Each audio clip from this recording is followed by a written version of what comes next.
વાત કરીએ આપણે અર્થતંત્ર અર્થતંત્ર અને અર્થશાસ્ત્રની પ્રાથમિક સમજ. અર્થતંત્ર અને અર્થશાસ્ત્રની પ્રાથમિક સમજ. અર્થશાસ્ત્ર છે ગ્રીક ભાષાનો શબ્દ ઓક્યોમોન્સ એટલે કે ઓક્યોમોમ્સ, જે ઇકોનોમિક્સ પરથી આવ્યો છે. પ્રાચીન સમયની અંદર જે કૌટિલ્ય એટલે કે કૌટિલ્ય અથવા વિષ્ણુગુપ્ત અથવા ચાણક્ય દ્વારા એક પુસ્તક લખ્યું હતું, જેનું અર્થશાસ્ત્ર નામનું પુસ્તક લખ્યું હતું. જે અર્થશાસ્ત્ર નામનું પુસ્તક લખ્યું એની મુખ્ય વિષય વસ્તુ શું હતી? રાજનીતિક વિજ્ઞાન હતી. પછી આ અર્થશાસ્ત્ર પુસ્તક ભારતમાં અર્થશાસ્ત્ર પુસ્તક સર્વપ્રથમ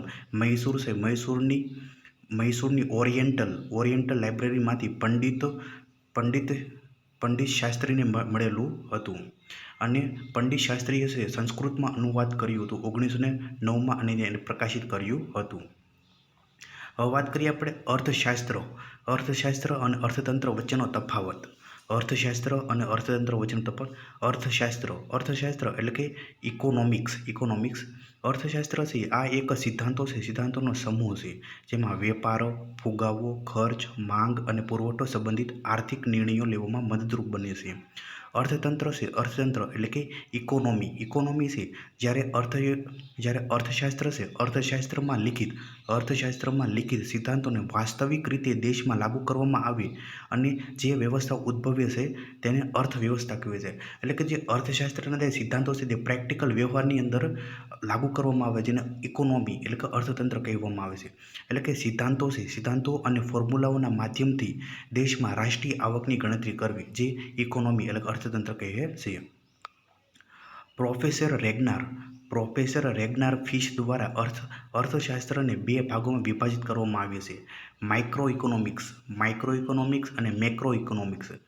માઇક્રો ઇકોનોમિક્સ જે સૂક્ષ્મલક્ષી અર્થશાસ્ત્ર છે. માઇક્રો ઇકોનોમિક્સ જેને સૂક્ષ્મલક્ષી અર્થશાસ્ત્ર અથવા એકમલક્ષી અર્થશાસ્ત્ર છે, જેની અંદર શું છે એટલે કે માઇક્રો ઇકોનોમિક્સની અંદર જે નીચલા સ્તરે વ્યક્તિગત ધોરણે થતી આર્થિક ગતિવિધિઓનો સમાવેશ કરવામાં આવે છે. ઉદાહરણ તરીકે આપણા ઘરોમાં દરેકની માથાદીઠ આવકની ગણતરી કરવી, તે શું છે? માઇક્રો ઇકોનોમિક્સ છે. મેક્રો ઇકોનોમિક્સની અંદર જે સમગ્રલક્ષી અર્થશાસ્ત્ર છે. અહીં વિશાળ સ્તરે થતી આર્થિક ગતિવિધિઓનો અભ્યાસ કરવામાં આવે છે. એટલે કે ઉદાહરણ તરીકે દેશમાં સરકાર રાષ્ટ્રીય આવકની ગણતરી કરે. અહીં મેક્રો ઇકોનોમિક્સની અંદર તમામ વસ્તુઓમાં થયેલ ભાવ વધારાને ગણવામાં આવે છે. જો માઇક્રો ઇકોનોમિક્સ છે એની અંદર એડમ સ્મિથને માઇક્રો ઇકોનોમિક્સના પિતા ગણવામાં આવે છે, જ્યારે જોહન મેનાર્ડ કેઇન્સને મેક્રો ઇકોનોમિક્સના પિતા ગણવામાં આવે છે. અર્થશાસ્ત્રીઓ વિશે વાત કરીએ તો એડમ સ્મિથ અર્થશાસ્ત્રને સંપત્તિના શાસ્ત્ર તરીકે ઓળખાવે છે. એના બે પુસ્તક છે. પહેલું છે વેલ્થ ઓફ નેશન, જે 1776, અને બીજું છે the theory of moral sentiments, 1759. બીજો અર્થશાસ્ત્રી છે આલ્ફ્રેડ માર્શલ છે. તેઓ અર્થશાસ્ત્રને લોકોના કલ્યાણ કરવા માટેના શાસ્ત્ર તરીકે ઓળખાવે છે, એટલે કે કલ્યાણલક્ષી શાસ્ત્ર છે. આલ્ફ્રેડ માર્શલનું પુસ્તક છે પ્રિન્સિપલ ઓફ ઇકોનોમિક્સ, 1890ની અંદર. પછી લાયોનેલ રોબિન્સ, જે સંસાધનોની અછત હોવા છતાં માનવ પોતાની જરૂરિયાતોને કઈ રીતે સંતોષે છે એનો અભ્યાસ કરતું શાસ્ત્ર એટલે કે અર્થશાસ્ત્ર. એનું પુસ્તક હતું nature and significance of economics, 1931. હવે અર્થવ્યવસ્થા વિશે વાત કરીએ તો અર્થવ્યવસ્થાના અલગ ભાગ પડે છે. જો અર્થવ્યવસ્થામાં રાજ્યના હસ્તક્ષેપને આધારે બે ભાગ પડે છે: મૂડીવાદી અર્થવ્યવસ્થા અને બીજું રાજ્ય અર્થવ્યવસ્થા. બાહ્ય વિશ્વના સંપર્કના સંદર્ભમાં ઓપન ઇકોનોમી અને ક્લોઝડ ઇકોનોમી. વિકાસની વિભિન્ન અવસ્થાઓના આધારે એમાં પહેલું છે વિકસિત અર્થવ્યવસ્થા, બીજું છે વિકાસશીલ અર્થવ્યવસ્થા અને ત્રીજું છે અલ્પ વિકસિત અર્થવ્યવસ્થા અને અન્ય. જો હવે વાત કરીએ આપણે મૂડીવાદી અર્થવ્યવસ્થા. પહેલું આપણે વાત કરીએ મૂડીવાદી અર્થવ્યવસ્થા, એટલે જેને આપણે કેપિટાલિસ્ટ ઇકોનોમી કહેવાય છે. સ્કોટલેન્ડનો એક વ્યક્તિ હતો એડમ સ્મિથ. 1776ની અંદર પુસ્તક લખ્યું હતું ધ વેલ્થ ઓફ નેશન. આ પુસ્તક લખ્યું હતું. એ પુસ્તકની અંદર ત્રણ સિદ્ધાંતો હતા. પહેલું છે લેજીસ ફેરનો સિદ્ધાંત, એટલે કે બિન હસ્તક્ષેપવાદી નીતિ. બીજું છે બજારમાં એકાધિકાર ન હોવો જોઈએ, અને ત્રીજું છે બજારમાં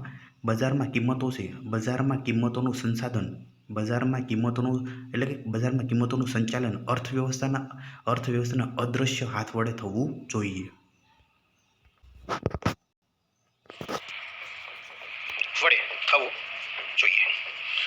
ઓકે, ત્રણ સિદ્ધાંતો છે. ત્રણેય સિદ્ધાંતોને આપણે ડિટેલમાં ભણવાનો પ્રયત્ન કરીએ.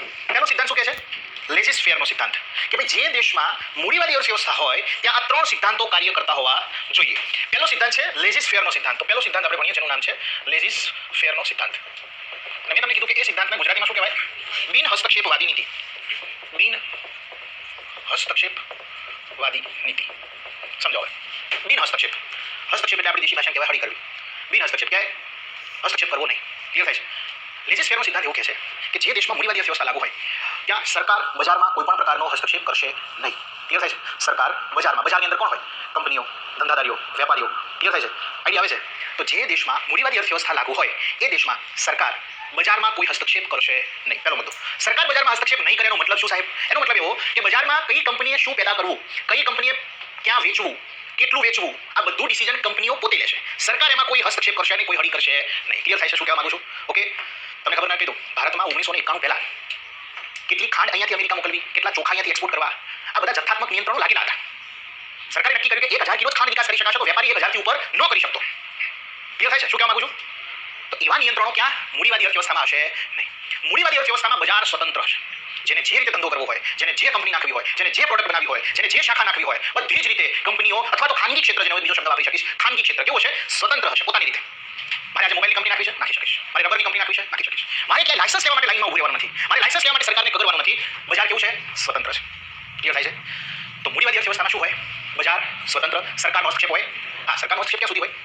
જમીનમાં નામ પરિવર્તન કરાવવું, બે જમીન મારા નામે કરવી છે, કંપની લીધી તો ઓકે, કંપનીનું રજિસ્ટ્રેશન તો કરાવવું પડે કમસે કમ ટેક્સ ભરવા માટે, ત્યાં સુધી હોય. પણ કંપનીની આંતરિક બાબતો જે છે, કંપનીની જે પ્રોફિટેબલ બાબતો છે, ધંધાની બાબતો છે, એમાં સરકારનો કોઈ હસ્તક્ષેપ હશે નહીં. કંપનીએ કેટલું પેદા કરવું, શું પેદા કરવું, કયા દેશમાં વેચવું, કેટલું વેચવું, દરેક વસ્તુનું decision, all decision will be taken by the company. Clear થાય છે? સરકાર કોઈ હસ્તક્ષેપ કરશે નહીં. આવું ક્યાં જોવા મળે? મૂડીવાદી અર્થવ્યવસ્થા હોય ત્યાં. બોલો, ક્લિયર થાય છે? મૂડીવાદી અર્થવ્યવસ્થા, બજાર સ્વતંત્ર, બજારને જે ધંધો નાખવો નાખી શકે. ક્લિયર થાય છે? સરકારનો હસ્તક્ષેપ નથી. મૂડીવાદી અર્થવ્યવસ્થાની બીજી લાક્ષણિકતા શું છે સાહેબ? બીજી લાક્ષણિકતા છે કે જે દેશમાં મૂડીવાદી અર્થવ્યવસ્થા લાગુ હોય એ દેશમાં કલ્યાણનો ઉદ્દેશ ના હોય ક્યાંય પણ, માત્ર નફો કમાવાનો ઉદ્દેશ હોય. કયો ઉદ્દેશ હોય? ક્લિયર થાય છે? માત્ર નફો. જેમ કે તમને એક સારામાં સારું ઉદાહરણ આપું. મૂડીવાદી અર્થવ્યવસ્થામાં સારામાં સારું ઉદાહરણ મને આપવું તો એ છે અમેરિકા. Pure કેપિટલિસ્ટિક country. નફા ઉપર જ ફોકસ હોય એનું. મને અહીંયાથી પ્રોફિટ કેટલો મળે છે. તમે જો કોરોનાનું લોકડાઉન થયું ને, આખી દુનિયાએ લોકડાઉન કર્યું હતું. અમેરિકાએ લોકડાઉન જાહેર નહોતું કર્યું. લોકોએ સ્વેચ્છાએ લોકડાઉન પાડ્યું. ધારે મેં પણ ડોનાલ્ડ ટ્રમ્પ વખતે પ્રેસિડેન્ટ હતા એ વખતે પણ. કેમ? નફો ન મળે, કંપની બંધ થઈ જાય તો નફો ન મળે, પ્રોફિટ ન મળે. એ લોકો જો તમે પ્રાયોરિટી કેટલી આપે છે નફાને, કેટલી આવે છે? ઓકે, તો મૂડીવાદી અર્થવ્યવસ્થામાં પ્રાયોરિટી કોને આપવામાં આવે છે? નફાને. એવું જરૂરી નથી, એવું નથી હોતું કે લોકોનું કલ્યાણનો બિલકુલ ન હોય. હેલ્થ, એજ્યુકેશન એ લોકો સારું આપતા જ હોય છે, ફ્રીમાં આપતા હોય છે, પણ એ લોકોની પ્રાથમિકતા કોને હોય? નફાને. ક્લિયર થાય છે? માત્ર નફો કમાવાનો ઉદ્દેશ. ઓકે, તો આ છે મૂડીવાદી અર્થવ્યવસ્થા. ક્લિયર થાય છે? એનો પહેલો સિદ્ધાંત કયો સિદ્ધાંત છે? બિન હસ્તક્ષેપવાદી નીતિ. બિન હસ્તક્ષેપવાદી નીતિ એટલે બોલો બેન શું થાય? સરકારનો હસ્તક્ષેપ ન હોય. ક્યાં ન હોય? ખાનગી ક્ષેત્રના અથવા તો બજારની આંતરિક બાબતોમાં સરકાર કોઈ હસ્તક્ષેપ કરશે નહીં. બરોબર છે? ઓકે, આ તો પહેલો સિદ્ધાંત થયો. બીજો સિદ્ધાંત શું છે? બીજો સિદ્ધાંત છે એકાધિકાર વગરનું બજાર. એવું લખાયું. શું લખાયું? એકાધિકાર વગરનું બજાર. લખાયું ને? બજારમાં એકાધિકાર ન હોવો જોઈએ. ઓકે, સમજો. એકાધિકારને આપણે ગુજરાતીમાં એકાધિકાર કહેવાય, ઇંગ્લિશમાં એને મોનોપોલી કહેવાય. એકાધિકારનો સિમ્પલ મતલબ એવો થાય કે કોઈ એક વસ્તુની સ્પર્ધામાં બીજી કોઈ વસ્તુ હોય જ નહીં. મારે ગાંધીનગરમાં બિસ્કિટ લેવું છે પણ પાર્લેજી સિવાય મળે જ નહીં, તો એને શું કહેવાય? પાર્લેજીની મોનોપોલી છે ગાંધીનગરમાં. ક્લિયર થાય છે? આઈડિયા આવે છે? તો એને કહેવાય મોનોપોલી. પણ એડમ સ્મિથ શું કહે છે કે મોનોપોલી બજારમાં ન હોવી જોઈએ તો શું હોવું જોઈએ? બીજા શબ્દોમાં કાન પકડીએ તો સ્પર્ધા હોવી જોઈએ. શું હોવું જોઈએ? બીજા શબ્દોમાં કહીએ કે ભાઈ એકાધિકાર વગરનું બજાર અથવા એકાધિકાર બજારમાં ન હોવું જોઈએ તો શું હોવું જોઈએ? સ્પર્ધા હોવી જોઈએ. અને મૂડીવાદી અર્થવ્યવસ્થામાં ઓટોમેટિકલી સ્પર્ધા ઉદ્ભવે છે. ક્લિયર થાય છે? ઓટોમેટિકલી સ્પર્ધા ઉદ્ભવે છે. કઈ રીતે ઉદ્ભવે છે? જો માની લો કે કંપની છે, એક કંપની એ કંઈક વસ્તુ બનાવે છે. માની લો કે આ કોમ્પ્યુટર એલઈડી બનાવે છે, આવી ઓકે, આવી સિમ્પલ એલઈડી બનાવે છે અને માર્કેટમાં બહુ સારું એવું ચાલે, આવી ટીવી બનાવે છે ટચ સ્ક્રીન વાળી, માર્કેટમાં સારો ધંધો ચાલે. તો બીજા વ્યક્તિને એવી ઈચ્છા છે કે મારે પણ એલઈડી કંપની નાખવી છે, મારે એલઈડી કંપની નાખવી છે, આ એ નામની કંપની છે, મારે હવે એલઈડી કંપની નાખવી છે કારણ કે માર્કેટ સારું છે. તો બીજો વ્યક્તિ શું કરશે? એનાલિસિસ કરશે, ટેકનોલોજીમાં રિસર્ચ કરશે અને આના કરતાં સારી પ્રોડક્ટ બનાવવાનો પ્રયત્ન કરશે, આના કરતાં સસ્તી પ્રોડક્ટ બનાવવાનો પ્રયત્ન કરશે જેથી કરીને માર્કેટમાં એન્ટ્રી મારી શકે. સરકારનો તો હસ્તક્ષેપ છે નહીં, સરકારના જોડે લાયસન્સ માટે લાઈનમાં તો ઉભો રહેવા નથી. સરકાર કે તો જ હું કંપની નાખીશ એવું તો છે નહીં. બજાર કેવું છે? સ્વતંત્ર છે, મારે મન ફાવે કંપની નાખી શકું. ઓકે, તો બી નામનો વ્યક્તિ પણ કંપની નાખશે, આના કરતાં થોડી એડવાન્સ લેવલની એલઈડી બનાવશે. વળી સી નામનો વ્યક્તિ માર્કેટમાં વિચારે છે કે મારે પણ આવી કંપની નાખવી જોઈએ, આના કરતાં થોડી સારી, થોડી સસ્તી અને સારી ટેકનોલોજી ધરાવતી, થોડી મજબૂત મારે એલઈડી નાખવી છે. તો ઓટોમેટિકલી ત્રીજો વ્યક્તિ પણ નાખી શકશે. બજાર કેવું છે? સ્વતંત્ર છે. તો સી નામનો વ્યક્તિ પણ એલઈડી બનાવશે, આના કરતાં પણ સારી ક્વોલિટીની આપશે. તો જુઓ તમે ઓટોમેટિક સ્પર્ધા ઉદ્ભવી છે નહીં. તો મૂડીવાદી અર્થવ્યવસ્થામાં શું જોવા મળે છે? સ્પર્ધા, એકાધિકાર જોવા મળતો નથી. બોલો, ક્લિયર થાય છે? હા, આના કેટલાક નુકસાન પણ છે. આના કેટલાક નુકસાન છે. શું નુકસાન છે? પહેલું તો નુકસાન એ છે કે મન ફાવે એમ કંપનીની સ્થાપના કરી શકાય. તો પેલી કેમિકલ કંપનીઓ એટલો ધુમાડો પેદા કરે છે કે હદ બહારનો. એટલે એન્વાયરમેન્ટના જે રૂલ્સ છે, જેને આપણે પર્યાવરણના મૂલ્યો છે આપણા, એ બધાનું હનન થાય છે. ક્લિયર થાય છે? પર્યાવરણીય મૂલ્યોનું શું થાય છે? હનન થાય છે. ઓકે, બીજું અહીંયા આગળ નફાનો જ ઉદ્દેશ છે તો ઘણીવાર મજૂરોનું શોષણ થતું પણ જોવા મળે છે. 12 કલાક, 18 કલાક નોકરી કરાવે. અહીંયા માલિક અને મજૂરનો ભેદભાવ જોવા મળે છે કારણ કે અહીંયા કંપનીની માલિક સરકાર નથી. કોણ છે? તમારા મારા જેવા વ્યક્તિઓ છે. ક્લિયર થાય છે? તો અહીંયા નીચેવાળો વ્યક્તિ મજૂર અને હું માલિક, એવો ભેદભાવ જોવા મળે છે. આ બધા શું છે? એના નુકસાનો છે. ક્લિયર થાય છે? ફાયદા પણ ઘણા છે. પહેલો તો ફાયદો આ છે કે જ્યાં સ્પર્ધા છે ત્યાં વસ્તુ ટકાઉ મળશે, સારી ક્વોલિટીવાળી મળશે અને સસ્તી મળશે. જ્યાં સ્પર્ધા હોય ત્યાં ફાયદો કોને થાય? હંમેશા ગ્રાહકને જ થાય. કોને થાય? ગ્રાહકને થાય. બોલો, ક્લિયર થાય છે? આઈડિયા આવે છે? અને ત્રીજો નિયમ શું કહે છે? કે બજારમાં કિંમતોનું સંચાલન, કે ભાઈ વસ્તુની કિંમત કેટલી હશે એ કોણ નક્કી કરશે? સરકાર કરશે? ના. કોણ કરશે?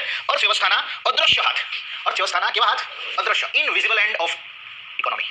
અર્થવ્યવસ્થાના અદ્રશ્ય હાથ એટલે માંગ અને પુરવઠો. શું છે? માંગ અને પુરવઠો. વસ્તુની માંગ બહુ વધારે હોય અને પુરવઠો ન હોય તો વસ્તુ કેવી બને? મોંઘી. અને વસ્તુનો પુરવઠો અઢળક પડ્યો છે પણ લોકો લેવા જ માંગતા નથી તો વસ્તુ કેવી બને? સસ્તી. તો વસ્તુઓના ભાવ એ માંગ અને પુરવઠાને આધીન નક્કી થશે. તો આ ત્રણ સિદ્ધાંતો કોણ આપે છે? ત્રીજો શું કહે છે? અદ્રશ્ય હાથના માધ્યમથી કિંમતોનું સંચાલન. કિંમતોનું સંચાલન. અદ્રશ્ય હાથ એટલે માંગ અને પુરવઠો. ઓકે, તો મૂડીવાદી અર્થવ્યવસ્થા. સ્કોટલેન્ડનો એક વ્યક્તિ જેનું નામ છે એડમ સ્મિથ 1776 પુસ્તક લોન્ચ કરે છે, તેનું નામ છે ધ વેલ્થ ઓફ નેશન. આ પુસ્તકમાં વ્યક્તિ ત્રણ સિદ્ધાંતો આપે છે. પહેલો સિદ્ધાંત છે લેઝિસ ફેરનો સિદ્ધાંત, એટલે કે ભાઈ બજાર કેવું હોવું જોઈએ? સરકારના હસ્તક્ષેપ વગરનું હોવું જોઈએ. બજાર સ્વતંત્ર હોવું જોઈએ તમામ પ્રકારના ડિસિઝન લેવા માટે. કેટલું વેચવું, શું વેચવું, ક્યાં વેચવું, કયા દેશમાં વેચવું, બધા ડિસિઝન એ કંપની પોતે લે છે. સરકાર એના માટે નક્કી નહીં કરે કે તું આટલું જ વેચે. બજાર કેવું હોવું જોઈએ? સ્વતંત્ર. બજારમાં શું ન હોવું જોઈએ? એકાધિકાર. બજારમાં શું હોવું જોઈએ? સ્પર્ધા. બજારમાં કિંમતોનું મેનેજમેન્ટ કઈ રીતે થશે? વસ્તુની માંગ કેટલી છે, એનો પુરવઠો કેટલો છે, એના આધારે. કિંમતો સરકાર નક્કી નહીં કરે કે કાલ સવારે એસીના ભાવ આટલા, કાલ સવારે ગાડીના ભાવ આટલા. એ ડિપેન્ડ કરે છે ગાડીની માંગ કેટલી છે. ક્લિયર થાય છે? તો આને કહેવાય મૂડીવાદી અર્થવ્યવસ્થા. એટલા માટે એડમ સ્મિથને મૂડીવાદી અર્થવ્યવસ્થાનો પિતા પણ કહેવામાં આવે છે. એ માઇક્રો ઇકોનોમિક્સના પિતા તો છે જ પણ મૂડીવાદી અર્થવ્યવસ્થાના જનક પણ એને કહેવામાં આવે છે. ચાલો આટલું લખી દો પછી હું તમને આ બધું લખાવું છું. આ લખી દો.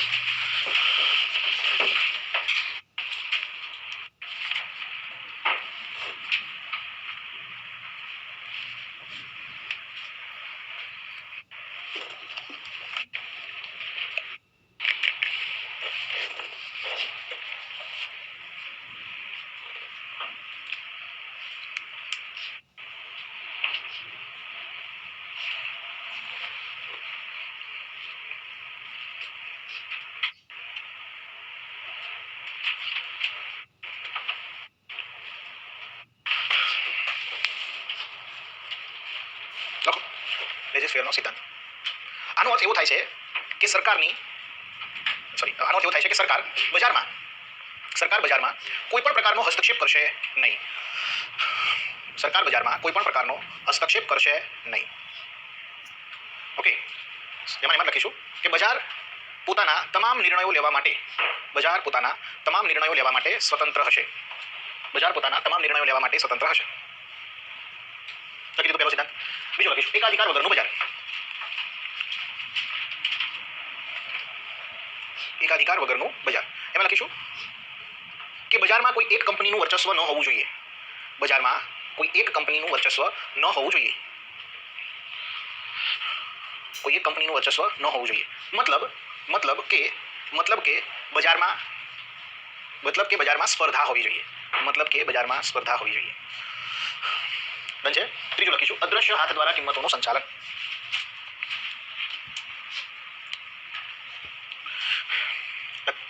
લખીશું અર્થવ્યવસ્થાના અદ્રશ્ય હાથ એટલે માંગ અને પુરવઠો. અર્થવ્યવસ્થાના અદ્રશ્ય હાથ એટલે માંગ અને પુરવઠો. લખીશું. રાજ્યમાં વસ્તુઓ અને સેવાઓની કિંમતોનું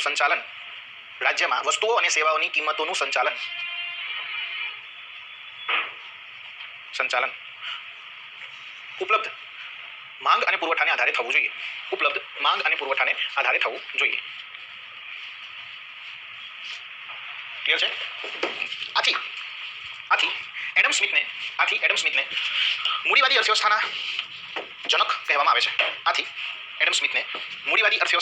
કહેવામાં આવે છે. ઓકે, ગરમી લાગે છે?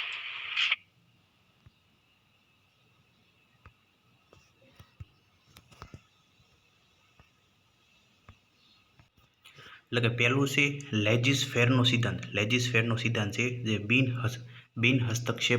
બિન હસ્તક્ષેપની નીતિ છે. એટલે કે સરકાર છે, સરકારની એમાં બિન હસ્તક્ષેપવાદી નીતિ હોય છે. બીજું છે એકાધિકાર છે, એકાધિકાર વગરનું બજાર હોવું જોઈએ. એટલે કે મોનોપોલી ન હોય, કોઈ પણ એક વસ્તુ ઉપર મોનોપોલી ન હોવું જોઈએ.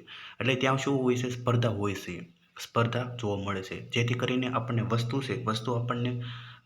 વસ્તુ આપણને સારી અને સસ્તી વસ્તુ આપણને મળી શકે. ત્રીજું છે અદ્રશ્ય હાથના માધ્યમથી કિંમતોનું સંચાલન થવું જોઈએ. એટલે કે કિંમતો છે, એટલે કે ભાવતાલ કોણ નક્કી કરે છે? માંગ અને પુરવઠો. માંગ એટલે કે જેની માંગ છે, માંગ વધારે હોય એટલે માંગ અને પુરવઠો ઉપર આધારિત હોય છે એમ. હવે એની લાક્ષણિકતા છે, એટલે કે મૂડીવાદી અર્થવ્યવસ્થા એની લાક્ષણિકતાઓ. પહેલું છે સરકારનો બજારમાં હસ્તક્ષેપ હોતો નથી. બીજું છે બજાર તમામ નિર્ણયો લેશે. એટલે કે બજાર છે તમામ નિર્ણયો લેવા માટે સ્વતંત્ર હોય છે. એટલે કે બજાર તમામ નિર્ણયો લેવા માટે સ્વતંત્ર હોય છે. બજારમાં સ્પર્ધા જોવા મળે છે. ચોથું છે તમામ સંસાધનોનો ઉપયોગ કરવાની સંપૂર્ણ સ્વતંત્રતા હોય છે. એટલે કે તમામ સંસાધનોનો ઉપયોગ કરવાની સંપૂર્ણ સ્વતંત્રતા હોય છે. એટલે કે સંસાધનો એટલે કે આપણે નદી તળાવ ઝરણા છે, કોઈ પણ સંસાધનો છે, આપણે સ્વતંત્ર ઉપયોગ કરીએ. દાખલા તરીકે આપણે હવા પણ આપણે ઉપયોગ કરી શકીએ છીએ. એના ઉપર કોઈનું નિયંત્રણ નથી એમ. લોકો વ્યક્તિગત મિલકત પોતાના નામે ખરીદી શકે છે. છઠ્ઠું છે અહીં માત્ર નફાને પ્રાધાન્ય આપવામાં આવે છે. મૂડીવાદી અર્થવ્યવસ્થામાં શું? માત્ર નફાને પ્રાધાન્ય આપવામાં આવે છે. ઉત્પાદન છે, ઉત્પાદનના સાધનોની માલિકી ખાનગી ઉત્પાદકોની હોય છે. હવે મૂડીવાદી અર્થવ્યવસ્થા છે એના ગેરફાયદા વિશે વાત કરીએ તો પહેલું છે વધુ નફો કમાવા ઉદ્દેશ્યથી ઘણીવાર છે સંસાધનોનું અતિદોહન તથા સંસાધનોનો બગાડ થતો જોવા મળે છે. બીજું છે પર્યાવરણીય મૂલ્યોનું હનન થતું જોવા મળે છે. વધુ નફો કમાવાના ઉદ્દેશ્યથી ઘણીવાર મજૂર વર્ગનું શોષણ થાય છે. એટલે કે મજૂર વર્ગનું શોષણ થાય છે.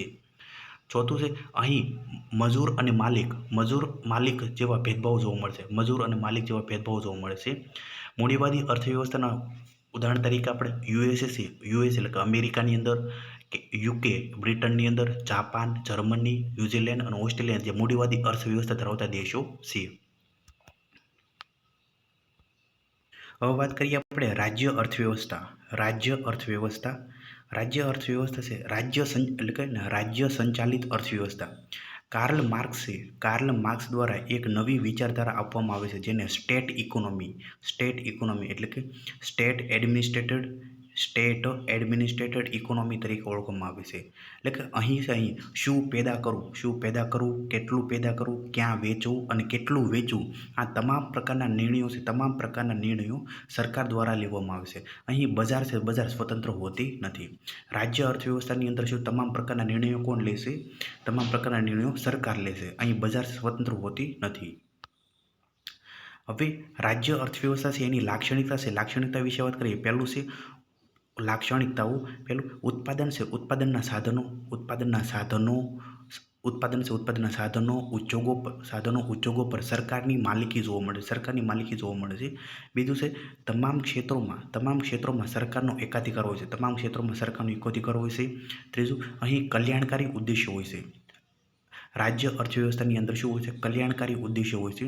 ચોથું, સરકાર જ એટલે કે સરકાર છે, સરકાર જ પોતે માલિક હોવાથી અહીં સામાન્ય રીતે મજૂર અને માલિક જેવો ભેદભાવ હોતા નથી. એટલે કે અહીં સરકાર છે, સરકાર જ પોતે માલિક હોવાથી અહીં સામાન્ય મજૂર અને માલિક જેવા ભેદભાવ હોતા નથી. અહીં રાજ્ય અર્થવ્યવસ્થાની અંદર ભ્રષ્ટાચાર છે, ભ્રષ્ટાચાર વધુ જોવા મળે છે. રાજ્ય અર્થવ્યવસ્થાના બે પ્રકાર પડે છે. સમાજવાદી અર્થવ્યવસ્થા એટલે કે સોશિયાલિસ્ટ ઇકોનોમી, અને બીજું છે સામ્યવાદી અર્થવ્યવસ્થા જેને કોમ્યુનિસ્ટ ઇકોનોમી. સમાજવાદી અર્થવ્યવસ્થાની અંદર જે 1917માં સોવિયત રશિયામાં બોલ્શેવિક ક્રાંતિ બાદ જોવા મળે છે. સામ્યવાદી અર્થવ્યવસ્થાનું આદર્શ સ્વરૂપ છે ચીન છે. ચીનમાં 1947 બાદ અને 1985 સુધી જોવા મળે. હાલમાં પણ ચીનની અંદર સામ્યવાદી અર્થવ્યવસ્થા જોવા મળે છે. ઓકે ભાઈ, કે બેમાં શું તફાવત છે એને આપણે સમજવાનો પ્રયત્ન કરીએ. સમજો, સમાજવાદી અને સામ્યવાદી અર્થવ્યવસ્થા બે તો આમ તો એકબીજાના ભાઈ બહેન જ છે. કન્સેપ્ટ તો બેમાં એક જ છે કે સરકારનું દરેક ક્ષેત્રોમાં શું જોવા મળે છે? વર્ચસ્વ. રેલવે છે, ડિસિઝન સરકાર લે છે. શિક્ષણ ક્ષેત્ર છે, ડિસિઝન કોણ લે છે? સરકાર લે છે. અને હેલ્થ સેક્ટર છે, ડિસિઝન સરકાર લે છે. ઓટોમોબાઈલ સેક્ટર, ડિસિઝન સરકાર લે છે. દરેક બાબતમાં ડિસિઝન કોણ લે છે? સરકાર લે છે. આમ તો બંને એકબીજાના ભાઈ બહેન છે, પણ આ સામ્યવાદી અર્થવ્યવસ્થા જે છે એ સમાજવાદી કરતાં થોડીક વધારે સ્ટ્રિક્ટ અને વધારે કેન્દ્રીયકૃત છે. કેવી છે? વધારે સ્ટ્રિક્ટ અને વધારે કેન્દ્રીયકૃત છે. ઉદાહરણ તરીકે, સામ્યવાદી અર્થવ્યવસ્થાની અંદર ખાનગી સંપત્તિનો પણ અધિકાર નથી. હમણાં મેં તમને કીધું, ચીનમાં તમે પોતાની સંપત્તિ પણ વસાવી શકો નહીં, જ્યારે અહીંયા ખાનગી સંપત્તિનો અધિકાર છે.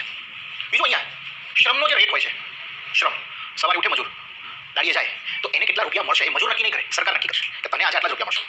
એટલે શ્રમનો જે રેટ હોય છે, લેબર રેટ, શ્રમ દરનો જે રેટ છે, કોણ નક્કી કરે છે? અહીંયા સરકાર. એટલે લોકોને પણ પોતાની મજૂરીનો દર નક્કી કરવાની સ્વતંત્રતા અહીંયા નથી, અહીંયા છે.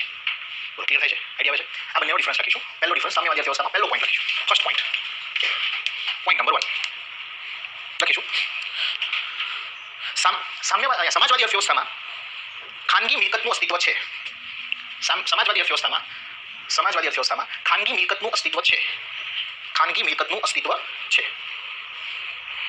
જ્યારે અહીંયા લખીશું ખાનગી મિલકતનું અસ્તિત્વ હોતું નથી.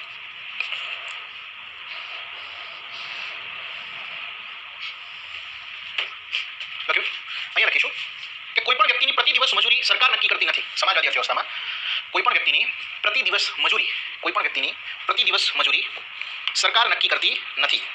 કોઈ પણ વ્યક્તિની પ્રતિ દિવસ મજૂરી સરકાર નક્કી કરતી નથી. અહીંયા લખીશું કે કોઈ પણ વ્યક્તિની પ્રતિ દિવસ મજૂરી સરકાર નક્કી કરે છે. કોઈ પણ વ્યક્તિની પ્રતિ દિવસ મજૂરી સરકાર નક્કી કરે છે. બોલ, ક્લિયર થાય છે? આ બંનેમાં ડિફરન્ટ ખબર પડી. લખીશું ટૂંકમાં. લખો ટૂંકમાં સામ્યવાદી અર્થવ્યવસ્થા, બંનેનું મિક્સ અહીંયા નીચે લાઈન કરજો. ટૂંકમાં સામ્યવાદી અર્થવ્યવસ્થા એ સમાજવાદી અર્થવ્યવસ્થા કરતા વધારે કેન્દ્રીયકૃત છે.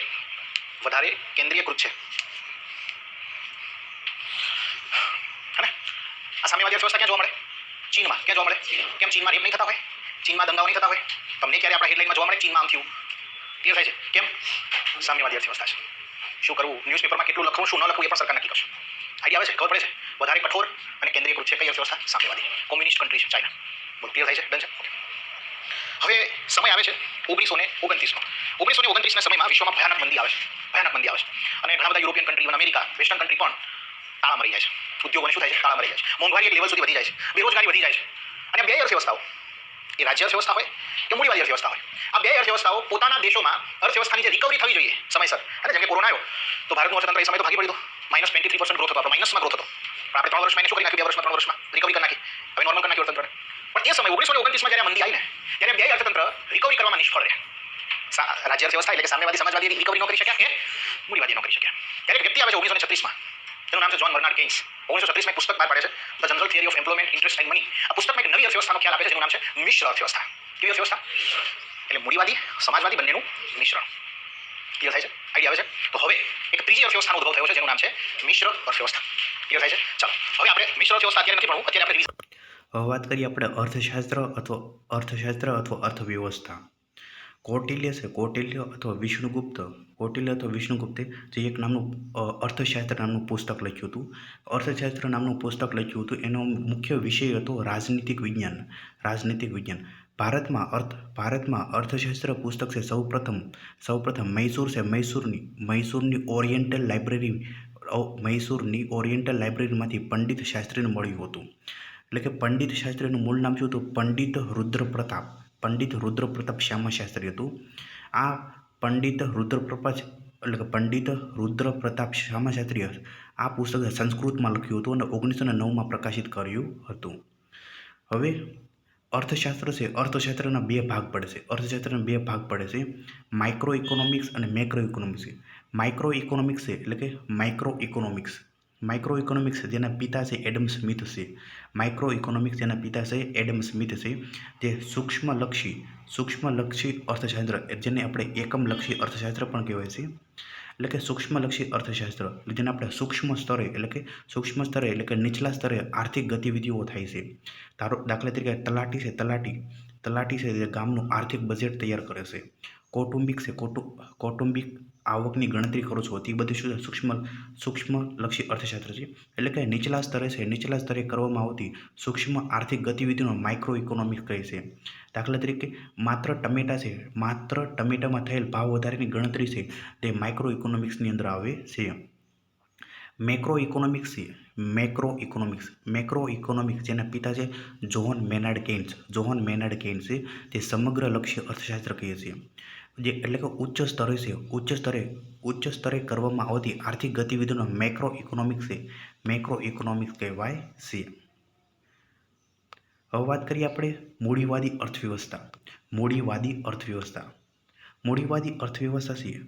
અર્થવ્યવસ્થાની અંદર ત્રણ સિદ્ધાંતો હતા. પહેલું છે સરકારની હસ્તક્ષેપની નીતિ. બીજું છે મોનોપોલી વગરનું બજાર હોવું જોઈએ, એટલે કે બજારમાં સ્પર્ધા થવી જોઈએ, એટલે કે બજાર સ્વતંત્ર હશે. ત્રીજું છે કિંમતોનું સંચાલન ઇનવિઝિબલ હેન્ડ, એટલે કે અદ્રશ્ય હાથ વડે થવું જોઈએ, એટલે કે માંગ અને પુરવઠો એ કિંમતોનું સંચાલન કરશે.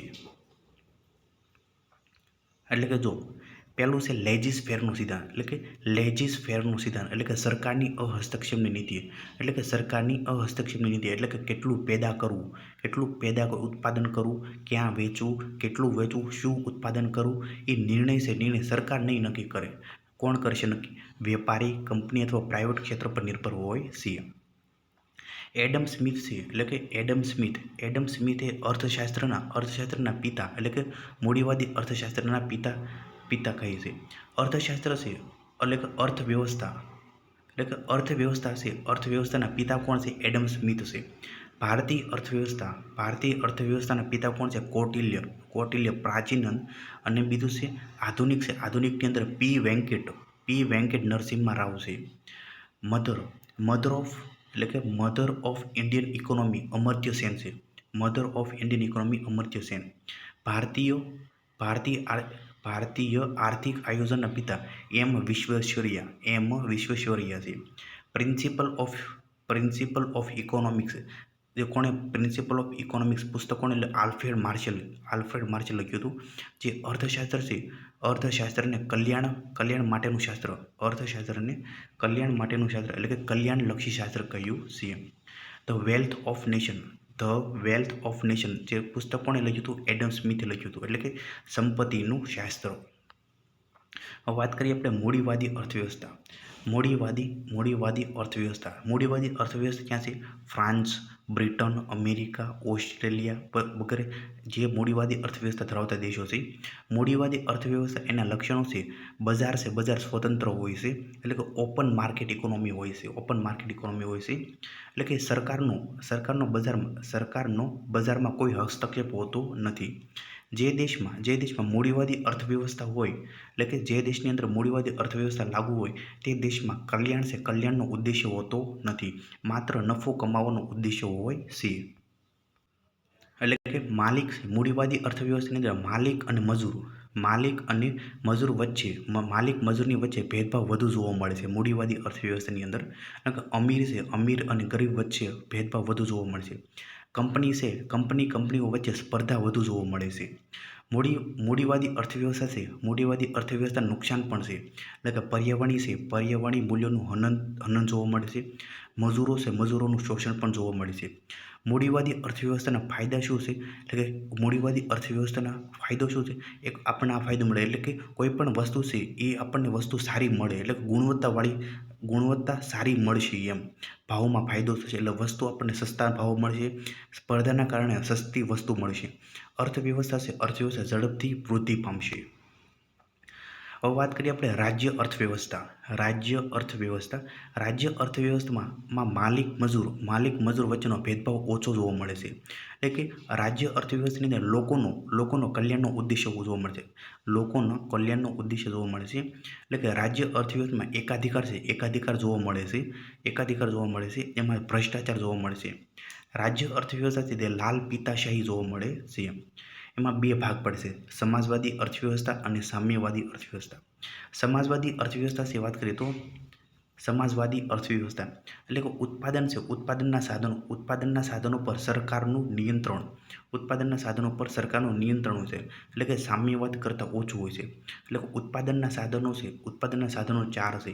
પહેલું છે જમીન, બીજું છે મૂડી, ત્રીજું છે શ્રમ અને ચોથું છે નિયોજન. એટલે કે શ્રમનો નિર્ણય સરકાર નહીં કરે. એટલે શ્રમ છે એટલે કે નિર્ણય કોણ સરકાર નહીં કરે એટલે સ્વતંત્ર છે. અહીં શ્રમ સ્વતંત્ર છે. વ્યક્તિગત અથવા ખાનગી મિલકતનું અસ્તિત્વ છે અહીંયા. પછી સમાનતા છે સમાનતા અને સામાજિક ન્યાય સ્થાપિત કરવાનો મુખ્ય હેતુ હોય છે. અહીં જાતિવાદ વધુ જોવા મળે છે.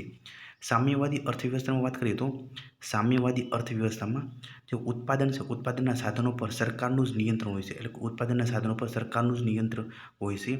પહેલું છે જમીન, બીજું છે મૂડી, ત્રીજું છે શ્રમ અને ચોથું છે નિયોજન. એટલે કે શ્રમ અહીં ચારેય પર નિર્ણય સરકાર કરે છે. એટલે કે જમીન, મૂડી, શ્રમ અને નિયોજન. એટલે કે અહીં ચારેય પર નિર્ણય કોણ કરે છે? નિર્ણય સરકાર કરે છે. દાખલો ચીનની અંદર સામ્યવાદી અર્થવ્યવસ્થા છે. એટલે કે ઉત્પાદનના સાધનો પર સરકારનું નિયંત્રણ અને સમાજવાદ કરતાં વધુ કઠોર હોય છે. એટલે કે સ્ટ્રિક્ટ હોય છે. એટલે કે ચારે પર નિર્ણય કોણ લેશે? સરકાર કરશે. અહીં મજૂરો સસ્તા છે. વ્યક્તિગત અથવા ખાનગી મિલકતનું અસ્તિત્વ હોતું નથી. વર્ગવિહીન રાજ્ય સ્થાપિત કરવાનો ઉદ્દેશ્ય છે. અહીં જાતિવાદ નથી. અહીં બધા જ સમાન હોય છે. ઇન્ડિયન ઇકોનોમિક્સ એટલે કે જેને આપણે અર્થશાસ્ત્ર કહીએ છીએ. અર્થશાસ્ત્ર એટલે કે આર્થિક સિદ્ધાંતોનો સમૂહ છે. એટલે કે સિદ્ધાંતો, વ્યાખ્યાઓ એટલે કે નાણાં સિદ્ધાંતો હોય છે. ઇકોનોમી એટલે કે અર્થવ્યવસ્થા જેને આપણે અર્થતંત્ર જે વ્યવહારો છે વ્યવહારમાં ઉપયોગ કરીએ છીએ એને આપણે ઇકોનોમી. જેની અંદર સિદ્ધાંતોને પ્રેક્ટિકલ યુઝ કરીએ છીએ જેને આપણે ઇકોનોમી કહીએ છીએ.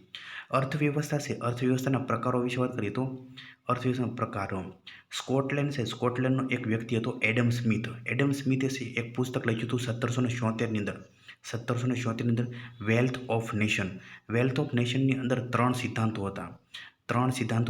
પહેલો સિદ્ધાંત હતો લેજીસ ફેરનો સિદ્ધાંત એટલે કે હસ્તક્ષેપવાદી નીતિ. લેજીસ ફેરનો સિદ્ધાંત છે એમાં શું હતું? સરકાર છે એટલે કે સરકારની હસ્તક્ષેપની નીતિ અપનાવે છે. એટલે કે સ્વતંત્ર બજારની વાત હોય છે. અર્થશાસ્ત્ર જે ગ્રીક ભાષાનું જે ઓકિયોનોમિક્સ એટલે કે ઘરનું વ્યવસ્થાપન થાય છે.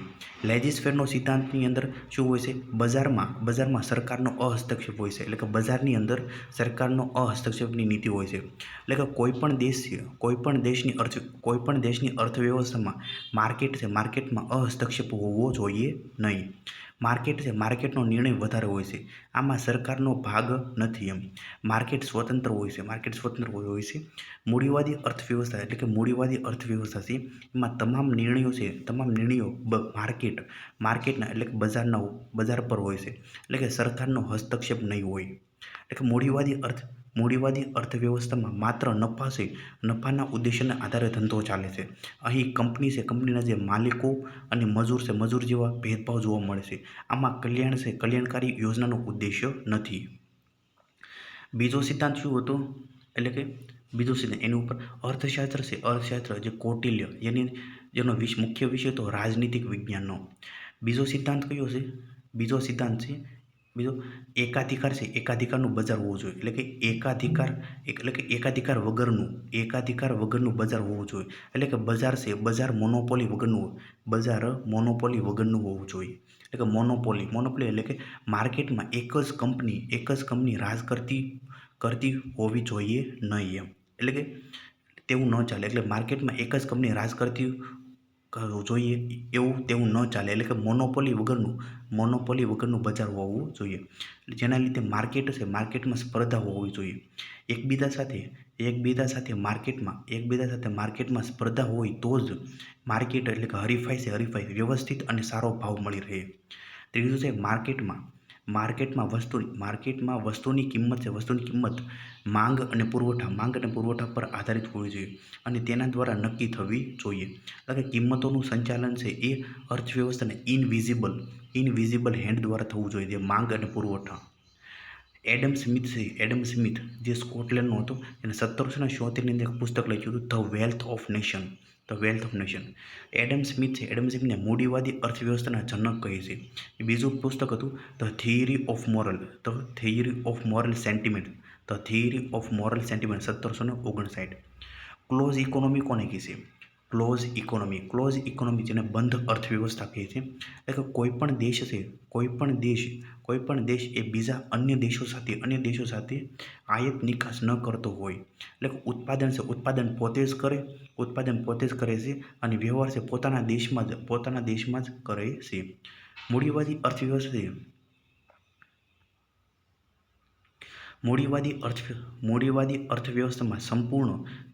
અર્થવ્યવસ્થામાં સંપૂર્ણ અહસ્તક્ષેપની નીતિ હોય છે. એટલે કે સરકારની હસ્તક્ષેપની નીતિ હોય છે. મૂડીવાદી અર્થવ્યવસ્થાના નામ વાત કરીએ તો ઉદારવાદી અર્થવ્યવસ્થા. મૂડીવાદી અર્થવ્યવસ્થાનું નામ ઉદારવાદી અર્થવ્યવસ્થા. Private enterprise system. Free enterprise system market economy. USA, Britain, ફ્રાન્સની અર્થવ્યવસ્થા મૂડીવાદી અર્થવ્યવસ્થા ધરાવતા દેશો છે.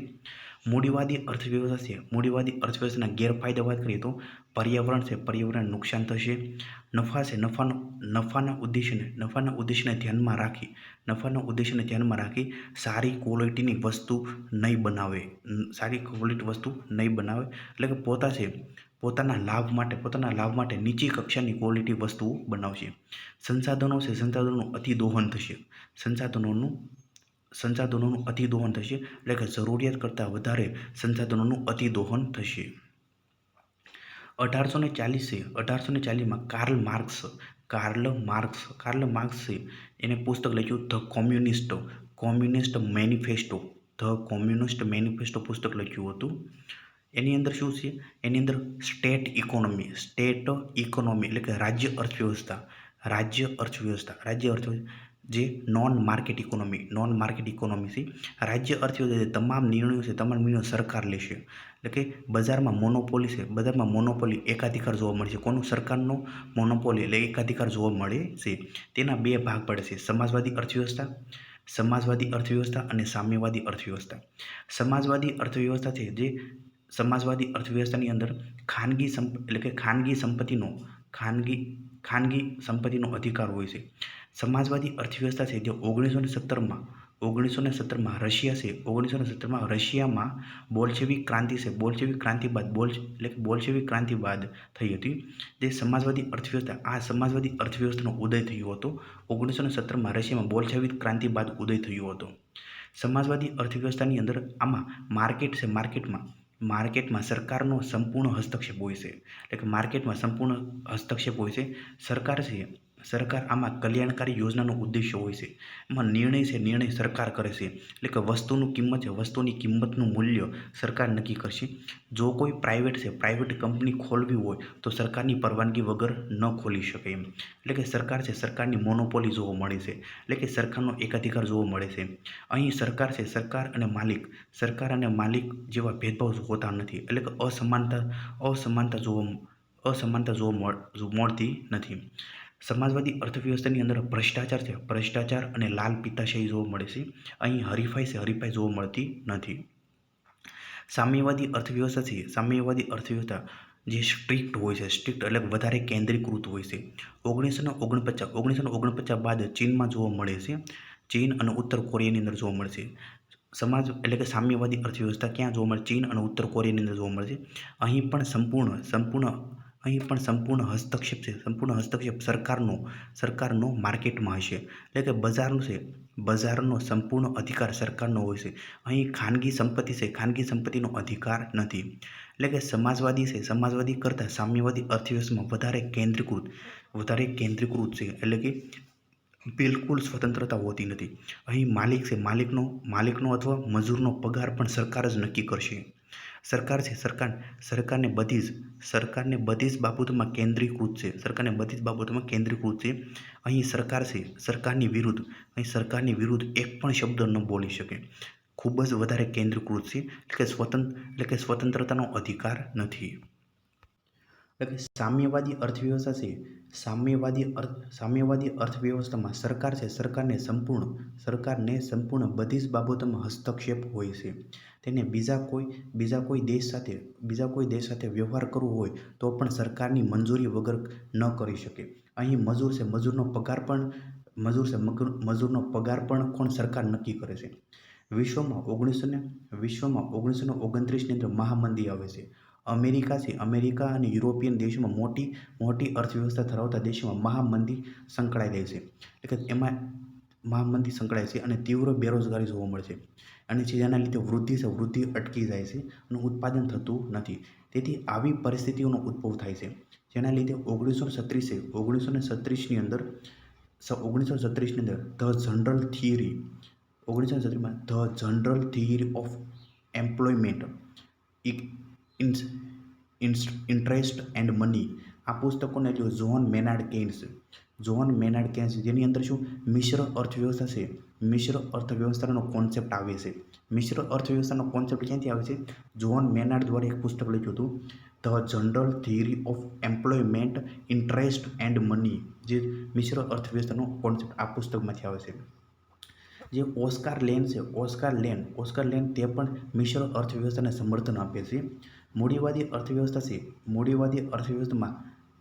અર્થવ્યવસ્થામાં સમાજવાદી અર્થવ્યવસ્થાના અમુક તત્વો ઉમેરવા જોઈએ. જે જરૂરિયાત હોય તેવી વસ્તુમાં, એટલે કે રોજિંદી જરૂરિયાત હોય તેમાં સરકારનો હસ્તક્ષેપ હોવો જોઈએ. એટલે કે મૂડીવાદી અર્થવ્યવસ્થા પ્લસ સમાજવાદી અર્થવ્યવસ્થા, જેને ઇઝ ટુ મિશ્ર અર્થવ્યવસ્થા કહે છે.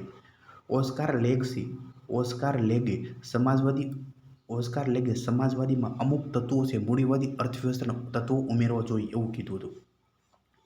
ભારત પણ મિશ્ર અર્થવ્યવસ્થા ધરાવે, એટલે કે મિશ્ર અર્થવ્યવસ્થા અપનાવી છે. ભારતે મિશ્ર અર્થવ્યવસ્થા અપનાવી છે. 1940 પછી ફ્રાન્સ એવો દેશ કે જે પ્રથમ વખત પોતાના દેશમાં મિશ્ર અર્થવ્યવસ્થા જાહેર કરેલ છે. પછી મલેશિયા, ઇન્ડોનેશિયા જેવા ઘણા બધા દેશોએ મિશ્ર અર્થવ્યવસ્થા અપનાવી હતી.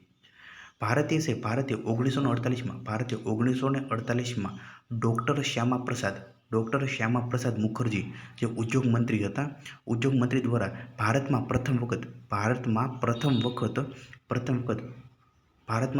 વખત ઔદ્યોગિક નીતિ જાહેર કરવામાં આવી હતી. આ નીતિમાં મિશ્ર અર્થવ્યવસ્થાનો ઉદ્દેશ્ય રાખ્યો હતો. એટલે કે અર્થશાસ્ત્ર પુસ્તક સૌપ્રથમ પંડિત શ્યામા શાસ્ત્રીને મૈસૂર લાઇબ્રેરી ઓરિએન્ટલ લાઇબ્રેરીમાંથી મળ્યું હતું. એટલે કે 1948થી લઈને 1991 અને 1991થી લઈને 2023, એટલે કે 1948થી લઈને 1991 જે એલપીજી સુધારા, ત્યાં શું સમાજવાદી ઝુકાવ તરફ હતો. પછી 1991થી લઈને 2023 એટલે મૂડીવાદી ઝુકાવ હતો. એટલે કે મિશ્ર અર્થવ્યવસ્થા, એટલે કે ભારત દેશની અંદર મિશ્ર અર્થવ્યવસ્થા ધરાવે છે. પરંતુ વધારે સરકારનો અધિકાર હતો. એટલે કે વર્તમાનમાં પણ મિશ્ર અર્થવ્યવસ્થા ભારતમાં છે, પરંતુ તેના વલણ બદલાયા છે. 1948થી લઈને 1991 સુધી ભારતની અર્થવ્યવસ્થા જે સમાજવાદી તરફ વલણ ઝૂકેલું હતું. હાલમાં ભારતની અર્થવ્યવસ્થા છે મૂડીવાદી ઝુકાવ તરફ છે. નોંધ છે, હાલમાં ભારત એ મિશ્ર અર્થવ્યવસ્થા ધરાવે છે અને મૂડીવાદી અર્થવ્યવસ્થા તરફ વધારે ઝુકાવ છે. ઓપન ઇકોનોમી કોને કહેવાય છે? ઓપન ઇકોનોમી એટલે કે ખુલ્લી અર્થવ્યવસ્થા, જે મૂડીવાદી અર્થવ્યવસ્થા એટલે કે કોઈ દેશ અન્ય દેશો સાથે આયાત નિકાસ કરે છે, જેના ઉપર ઓપન ઇકોનોમી કહેવાય છે. ક્લોઝ ઇકોનોમી કોને કહેવાય? ક્લોઝ ઇકોનોમી એટલે કે બંધ અર્થવ્યવસ્થા, જે સમાજવાદી અર્થવ્યવસ્થા છે, જે દેશમાં જ ઉત્પાદન થાય અને દેશમાં જ તેનો નિકાસ થાય છે. અન્ય દેશો સાથે કોઈ પણ જાતનો વેપાર થતો નથી. પેરેલલ ઇકોનોમી એટલે કે સમાંતર ઇકોનોમી, તેને ગ્રે ઇકોનોમી કહે છે. પછી વ્હાઇટ મની એટલે કે પેરેલલ ઇકોનોમી એટલે કે સમાંતર ઇકોનોમી, જેને ગ્રે ઇકોનોમી કહે એટલે કે વ્હાઇટ મની છે. વ્હાઇટ મની એટલે કે તમારી પાસે જે ખાતામાં તમારી પાસે જે હોય તે નાણાં. અને બ્લેક મની એટલે કે રોકડા એટલે કેશ, રૂપિયા પડ્યા હોય તેનો ટેક્સ ભરવાનો ન હોય. તે નક્સલવાદીનો ફંડ હોય કે ટેરરિસ્ટનો ફંડ, આ બધા બ્લેક મની હોય છે. એટલે કે સરકારે નોટબંધી કરી, એટલે આ બ્લેક મની હતી તે બ્લેક મનીના બધા જ વ્યવહારો પડી ભાંગ્યા. એટલે કે તમારા જે રેગ્યુલર નાણાં છે, તમારા રેગ્યુલર નાણાં વ્યવસ્થાપન સાથે કાળું નાણુંનો પણ વ્યવહારમાં બજારમાં થતું હોય છે. તેને સમાંતર અર્થવ્યવસ્થા એટલે કે પેરેલલ ઇકોનોમી કહે છે. તે ઇનલીગલ હોય છે.